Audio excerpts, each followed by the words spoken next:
L विद्यापीठाचा भारतीय गुलामगिरीशी नेमका काय संबंध आहे?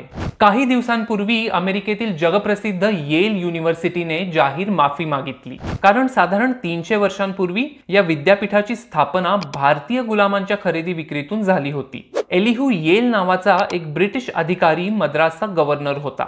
भारतीय गुलामांचा व्यापार करून त्याने प्रचंड काळा पैसा गोळा केला होता.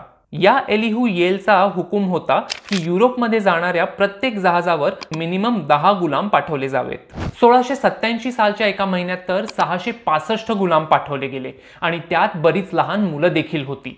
अशा या व्यापारातून कमवलेला पैसा अमेरिकेला पाठवला गेला आणि त्यातून एका कॉलेजची इमारत बांधली गेली.